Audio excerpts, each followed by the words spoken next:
मेरी 22 साल की बेटी की शादी करवाने के बाद हमेशा की तरह मेरे पति मुझे गांव में छोड़कर शहर चले गए और मैं फिर से तन्हा और अकेली रह गई थी। पति बेटी की शादी करवाने तो कुछ दिनों के लिए आ गए थे, पर इतने सगे संबंधी और रिश्तेदार आए हुए थे कि मुझे उनके साथ अकेले वक्त बिताने का मौका नहीं मिला। कविता मेरी सौतेली बेटी है। मेरी बेटी का कॉल आया तो उसने कहा, माँ मैं बहुत अच्छी हूँ, इस शादी में बहुत खुश हूँ। मेरे पति मुझसे बहुत प्यार करते हैं और हर वक्त मेरे साथ ही गुजारना चाहते हैं। मुझे तो एक पल के लिए भी अकेला नहीं छोड़ते। मैं बहुत खुश थी कि मेरी बेटी को एक अच्छा घर तो मिला, क्योंकि उसकी शादी करवाने के चक्कर में हमने अपने खेत गिरवी रख दिए थे और अब कर्ज हमारे सर के ऊपर है। मेरे पति कहते हैं कि शहर में काम करके धीरे धीरे मैं यह कर्ज उतार दूंगा, पर जब शादी होकर मैं इस घर पर आई थी तो मैं सुमित की दूसरी पत्नी थी और उस वक्त मेरी बेटी मात्र 5 साल की थी, जिस वजह से उन्होंने दूसरी शादी की थी ताकि बच्ची का ध्यान रखने के लिए उसे माँ मिल जाए। मैं उस बिन माँ की बच्ची को तो अपनी बेटी की तरह ही पाला और उसे खूब प्यार दिया, पर मेरे पति ने शादी की पहली रात मुझसे जो कहा वह सुनकर तो मेरे आंखों से आंसू आ गए। उन्होंने कहा कि वह अपनी पहली पत्नी से बहुत प्यार करते थे, दूसरी शादी नहीं करना चाहते थे, लेकिन माँ ने उनके ऊपर दबाव डाला। जब से मेरे पति की पहली पत्नी की मौत हुई थी, मेरे पति शहर में ही रहने लगे थे और वहीं पर काम किया करते थे। गांव के खेत मेरे सास ससुर संभाला करते थे। मेरे पति को जब भी छुट्टी मिलती वह मेरे पास आ जाया करते थे, लेकिन जब वह चले जाते थे तो मैं तन्हा रात गुजारती थी और उनके प्यार के लिए तड़पती रहती थी। शादी के साल भर के अंदर ही मैं गर्भवती हो गई और मुझे एक बेटा हो गया। जब मेरे पति के बिना मेरा मन नहीं लगता था तो मैं उनसे कहती थी कि मुझे भी शहर लेकर चलिए, मैं आपके साथ रहना चाहती हूँ, यूं अकेले मुझे अच्छा नहीं लगता। पर वह कहते कि शहर में इतने लोगों का खर्च मैं नहीं चला पाऊंगा, इसीलिए बच्चों को लेकर तुम गांव में ही रहो ताकि उनकी पढ़ाई गांव में ही हो सके। हर महीने मेरे पति आते तो थे, लेकिन कुछ दिन रहकर ही चले जाते थे। ऐसे ही मेरी जवानी धीरे धीरे अकेलेपन में कट गई और अब मैं 38 साल की हो गई हूँ। मेरे पति उम्र में मुझसे 7 साल बड़े हैं। शादी के कुछ दिनों बाद ही मेरे पति ने मुझे कॉल करके कहा कि एक बड़ी मुसीबत आ गई है, मेरा काम चला गया है और मुझे कहीं भी काम नहीं मिल रहा।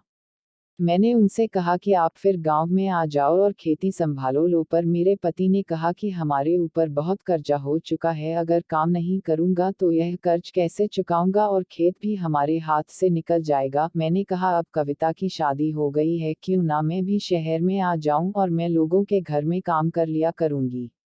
खाना बनाने या बर्तन सफाई का कोई भी काम मिल जाए जिससे हमारा यह कर्ज उतर सकता है। मेरे पति ने थोड़ी देर सोचने के बाद कहा, ठीक है, अगर तुम्हें काम करने में तकलीफ नहीं है तो आ जाओ, क्योंकि हमें हमारे खेत को बचाना होगा। अपने बेटे को सास ससुर के पास छोड़कर ही मैं शहर की ओर रवाना हो गई। पैसों की जरूरत को देखते हुए सास ससुर ने भी मुझे इजाजत दे दी थी। मुझे लगा काफी सालों के बाद अब मेरे दिल की मुराद पूरी होगी। काफी सालों से मैं अपने पति के प्यार के लिए तड़पती हूँ और अब मुझे वह मिलने वाला था। मेरा नाम सुमन है और मैं बेहद खूबसूरत हूँ। जैसा गोरा रंग वैसी खूबसूरत आंखें। जब मैं पति के पास पहुंची तो मेरे पति बहुत खुश हुए। मुझे पता है कि वह भी रात अकेलेपन में ही गुजारते हैं। शहर पहुंचकर कुछ दिनों के अंदर ही मुझे 2 घर पर काम मिल गया। मुझे लगा कुछ घर काम और मिल जाए तो अच्छे खासे पैसे आएंगे। गांव के मुकाबले शहर के लोग काम के अच्छे पैसे देते हैं। एक रात काम करने के बाद मैं अपने पति के साथ बातें कर रही थी, तभी बाहर बारिश होने लगी। बारिश बहुत तेज हो रही थी और रुकने का नाम ही नहीं ले रही थी। करीब रात के 11 बजे किसी ने घर का दरवाजा खटखटाया। मेरे पति ने सोचा कि इतनी रात को कौन आ गया होगा। जब मेरे पति उठकर दरवाजा खोलने गए तो हट्टे कट्टे नौजवान दरवाजे पर खड़े थे। 35 से 40 साल के बीच की उम्र होगी। मेरे पति उन लोगों से बातें करने लगे तो मैं अपने बेडरूम में आ गई, पर मैं सोच में डूब गई थी कि आखिर यह लोग हैं कौन और हमारे घर इस तरह से क्यों आए हैं। थोड़ी देर बाद मेरे पति कमरे में आए और कहे कि 4 लोग यात्री हैं और बारिश की वजह से बुरी तरीके से फंस गए हैं, एक रात के लिए घर पर शरण मांग रहे हैं। तो मुझे उन लोगों पर दया आ गई और कहा कि हमारे घर में एक ही गेस्ट रूम है तो आप चारों को वहीं पर रहना होगा। मुझे तो अपने कानों से यकीन नहीं आ रहा था, मेरे पति 4 अनजान लोगों को इस तरह से घर में कैसे रहने दे सकते हैं। पर वह बहुत सीधे साधे हैं, लोगों पर जल्दी विश्वास कर लेते हैं, हो सकता है सचमुच यह लोग बारिश की वजह से मजबूर हो। हमारे इस घर पर इतना कीमती सामान तो नहीं है कि चोरी करने आए होंगे। मेरे पति ने कहा कि यह लोग बहुत भूखे हैं, कुछ खाना बना दो। मैं रसोई में जाकर खाना बनाने लगी। जब मैं खाना बनाकर उन्हें देने आई तो वह चारों लोग मेरे ऊपर निगाह बनाए रखे थे। मैं एक लाल मैक्सी में थी, मुझे बहुत ही अजीब लग रहा था, क्योंकि कभी किसी मर्द ने मुझे ऐसे नहीं देखा। मेरे पति मुझे अपनी पत्नी तो मानते हैं, पर वह अपनी पहली पत्नी से बेइंतहा मोहब्बत करते थे, वह उसके बचपन का प्यार है, वह सुनीता के साथ ही बड़े हुए। दोनों के बीच में प्यार हुआ और पूरा गांव इस बारे में जानता है, क्योंकि वह खेतों के बीच अक्सर घूमा फिरा करते थे। लेकिन धीरे धीरे जैसे ही सुनीता जवान होती गई तो उसके पिता ने सुमित से मिलने नहीं देते थे। कहते थे कि तुम जवान हो गई हो, ऐसे तुम सुमित के साथ घूमोगी तो तुमसे शादी कौन करेगा। लेकिन फिर सुमित उसके लिए रिश्ता लेकर आए तो सब लोग मान गए और उन दोनों की शादी हो गई और एक बच्ची भी हो गई। पर वह बीमार पड़ गई और चल बसी। मेरे पति उसकी मौत से उभर नहीं पाए, मुझे कहते, मैं तुम्हें पत्नी का हक तो दूंगा पर प्यार नहीं कर पाऊंगा। कभी कभी मुझे अपने पति पर बहुत गुस्सा आता कि सिर्फ एक बच्ची को पालने के लिए उन्होंने मेरी जिंदगी खराब क्यों कर दी। आखिर मैं भी तो एक औरत हूँ, मुझे भी प्यार की जरूरत है। मुझे कोई ऐसा मर्द चाहिए था जो मुझे दिल से चाहे। मेरे पति तो बस मुझे एक जिम्मेदारी ही समझते हैं, लेकिन आज पहली बार कोई मर्द मुझे ऐसे देख रहा है, वह भी एक नहीं चार चार। मेरे दिमाग में अजीब अजीब ख्याल आने लगे। मैं खाना देते ही अंदर कमरे में आ गई, क्योंकि ना जाने यह लोग कौन है। मैं कमरे के अंदर से देखी, उन लोगों ने शराब की बोतल निकाल ली है। काफी महंगी शराब थी तो मेरे पति भी काफी खुशी खुशी पीने लगे। जब मेरे पति काफी देर बाद कमरे में सोने के लिए आए तो नशे में पूरी तरह से अपना होश खो बैठे थे। मैंने किसी तरह से उन्हें संभाल कर लेटा दिया तो वह गहरी नींद में सो गए। मैं डरते हुए बाहर कमरे में गई और कहा कि आप लोगों का बंदोबस्त अंदर कर दिया है, तो बड़ी अजीब निगाहों से मुझे घूर रहे थे, क्योंकि वह लोग भी काफी नशे में थे। मैं जल्दी से अपने कमरे में आ गई और बेडरूम का दरवाजा बंद कर दिया, फिर मैं लेट गई। बाहर इतनी बारिश हो रही है और मेरे पति खर्राटे लेने लगे थे। मैं काफी थकी हुई थी तो मैं भी सो गई, लेकिन आधी रात को काफी जोर जोर से बगल वाले कमरे से आवाज आने लगी। घबराहट से मेरी नींद खुल गई, पर मेरे पति को पता तक नहीं चला और वह गहरी नींद में सोते रहे। मुझे मन कर रहा था कि मैं उनको जगा दूं, पर मुझे पता है कि वह नशे में है और नहीं उठेंगे। आवाज और शोरगुल बढ़ता जा रहा था तो मुझे लगा उठकर देखना चाहिए, कहीं यह लोग चोर तो नहीं है। मेरे पति तो किसी के ऊपर भी भरोसा कर लेते हैं, पर मुझे वह आदमी कुछ सही नहीं लग रहे थे। करीब 10-15 मिनट तक मैं ऐसे ही अपने बेड पर बैठी रही, लेकिन उसके बाद हिम्मत करके मैंने अपने बेडरूम का दरवाजा खोला और दूसरे कमरे की ओर जाने लगी, जहां से आवाज आ रही थी। मेरे दिल के अंदर बहुत घबराहट हो रही थी। ऐसे ही घबराहट मुझे तब हुई थी जब मेरे घर पर आग लगी थी। तब मैं मात्र 15 साल की थी और मैं बाहर खेल रही थी। जब मैंने देखा कि घर के अंदर आग लगी है तो डर के मारे मैं अपनी जगह से हिल नहीं पाई। मैं आसपास के घरों से किसी को मदद के लिए नहीं बुला पाई, जैसे लगा कि मुझे लकवा मार गया हो। इधर से मैं बिल्कुल भी अपनी जगह पर जमकर खड़ी रह गई और मेरा घर मेरी आंखों के सामने जलकर खाक हो गया, जिसके अंदर मेरे माता पिता थे। हमारा एक ही कमरे का मकान था। रात के वक्त जब मेरे पापा माँ के पास आते तो मुझे बाहर निकाल दिया करते थे। उस वक्त मुझे समझ नहीं आता था कि मुझे वह लोग बाहर क्यों निकाल देते हैं, लेकिन बड़े होने के बाद मुझे समझ आ गया। जब मैं छोटी थी तो डरी सी इसी जगह पर खड़ी रहती थी और मेरे हाथ पांव कांपते रहते थे। अंदर से कभी कभी आवाजें भी आती थी, पर मैं कभी भी अंदर नहीं गई, क्योंकि मेरे पापा ने मुझे साफ साफ कह दिया था, जब तक तुम्हें बुलाया ना जाए तुम बाहर खड़ी रहना। ठंड हो या गर्मी वह मुझे बाहर निकाल देते थे और कभी कभी तो काफी देर तक मैं इस तरह खड़ी रहती थी और उस रात भी मैं खड़ी रह गई, जब वह घर जल रहा था।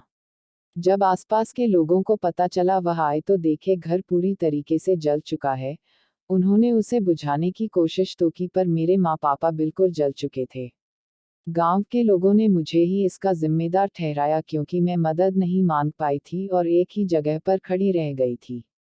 मैं अनाथ हो चुकी थी और मेरे मामा मामी मुझे अपने साथ लेकर चले गए थे। पर उन लोगों ने मेरा जीना दुश्वार कर दिया था।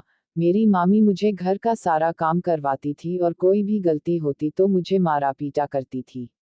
अब 18 साल होते ना होते मेरे लिए लड़का ढूंढने लगी थी, पर लड़का दहेज मांगता जिस वजह से मेरी शादी नहीं हो पा रही थी।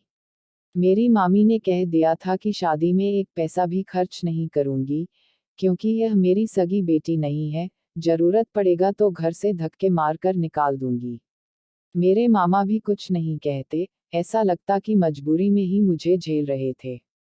जब मैं 20 साल की थी तब आखिरकार उन लोगों ने सुमित के साथ मेरा रिश्ता करवा दिया। ये सुमित की दूसरी शादी थी और उनको एक औरत इसलिए चाहिए थी कि उसकी बच्ची का देखभाल हो सके। इसी वजह से वह बिना दहेज के शादी को तैयार हो गए थे। मेरी मामी ने कह दिया था जैसे भी ससुराल हो कभी वापस मत आना, क्योंकि हम तुम्हारी जिम्मेदारी नहीं उठाएंगे, और जिंदगी भर में डर सहम के ही रह गई। कभी किसी के खिलाफ मैं आवाज नहीं उठा पाए। मेरे सास ससुर जैसा कहते वैसा सर झुकाकर मान लेती हूँ और पति की भी हर बात मानकर चलती हूँ। और आज इस दूसरे कमरे से आ रही आवाज सुनकर मैं इस तरह से सहम गई हूँ। मुझे ऐसा लगने लगा कि मेरे साथ कुछ बुरा होने वाला है। ऐसे ही मैं दरवाजे को हल्का सा धक्का देकर अंदर झांका तो मेरे सिर पर मानो आसमान टूट पड़ा।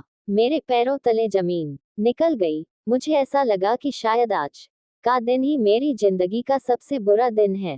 इससे भयानक दृश्य शायद मैं आज से पहले नहीं देखा। मेरे माँ पापा की तो लाश बुरी तरीके से जल चुकी थी, पर इस कमरे का रंग तो बिल्कुल लाल हो चुका था। वहां कमरे के अंदर मौजूद 3 आदमियों की नजर मुझ पर पड़ी।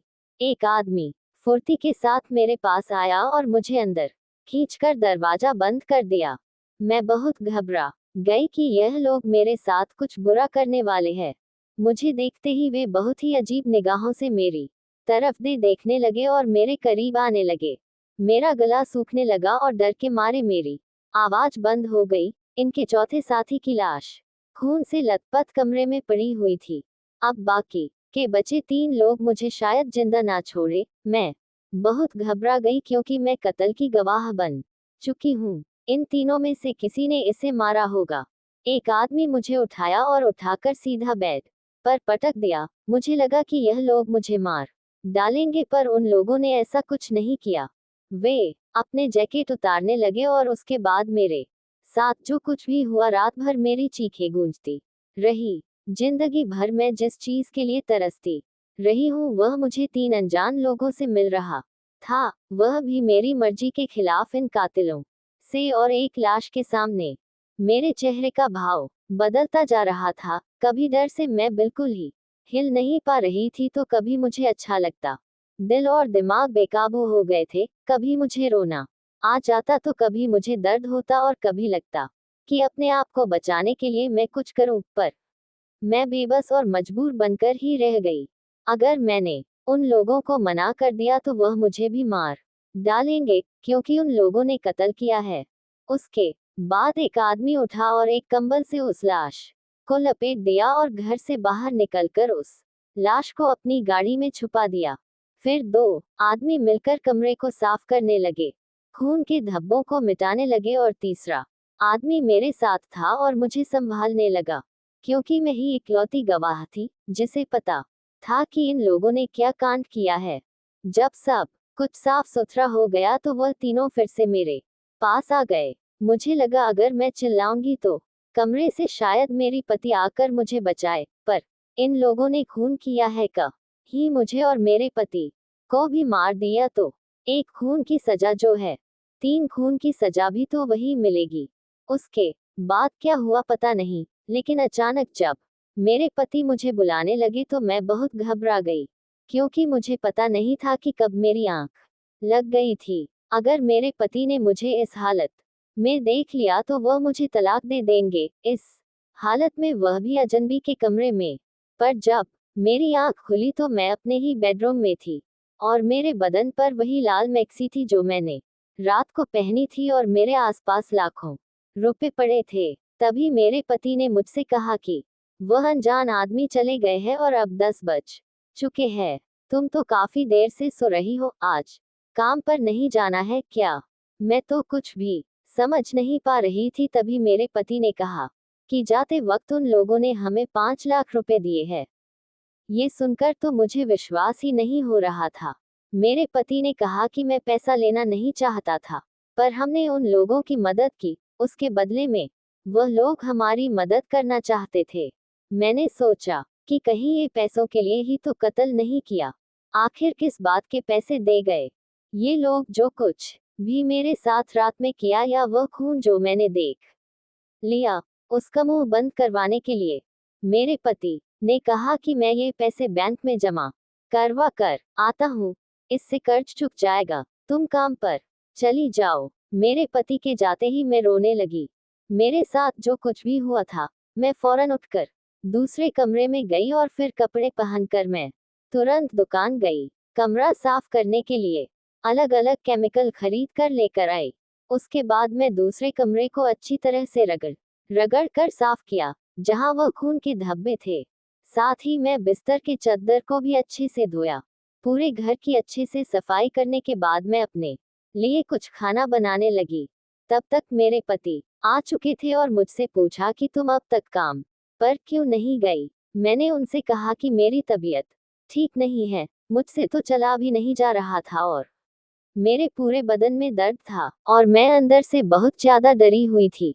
लेकिन अगले ही पल मेरे पति दूसरे वाले कमरे में गए और चिल्ला चिल्ला कर मुझे बुलाने लगे। मैं काफी डर गई कि कहीं मेरे पति को कुछ पता तो नहीं चल गया। जब मैं उनके पास आई तो उन्होंने कहा कि अब तुम्हें काम करने की जरूरत नहीं है। मेरे दिल की धड़कन बहुत तेज हो गई। उन्होंने कहा, मैं सोच रहा हूँ कि इस कमरे को होमस्टे बना दूं।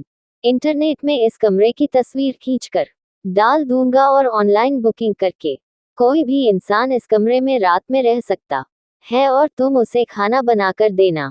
हम इसके लिए अच्छे खासे पैसे चार्ज लेंगे, जिससे हम दोनों को काम करने की जरूरत नहीं पड़ेगी, और हम ये बिजनेस चलाएंगे। ये सुनकर तो मेरे सिर पर मानो आसमान टूट पड़ा, और मैं फिर से उन रात के ख्यालों में खो गई। जो कुछ भी मेरे साथ हुआ था, और जो कुछ भी मैंने अपने दिल में दफना दिया था, मैं एक कत्ल की साक्षी थी, और मेरे साथ जुर्म हुआ था। अब मुझे इसी डर से जिंदगी बितानी थी कि कहीं पुलिस ढूंढते हुए हमारे घर तक ना पहुंच जाए, और मेरी जिंदगी खाक में ना मिल जाए। शायद मुझे पुलिस के पास जाकर सारी बातें बतानी थी, पर मेरे साथ जो कुछ भी हुआ था वो घर समाज को पता चल जाए तो मैं कैसे जी पाऊंगी। शायद मरा हुआ आदमी इंसाफ का इंतजार कर रहा होगा, पर मेरे साथ भी तो नाइंसाफी हुई थी।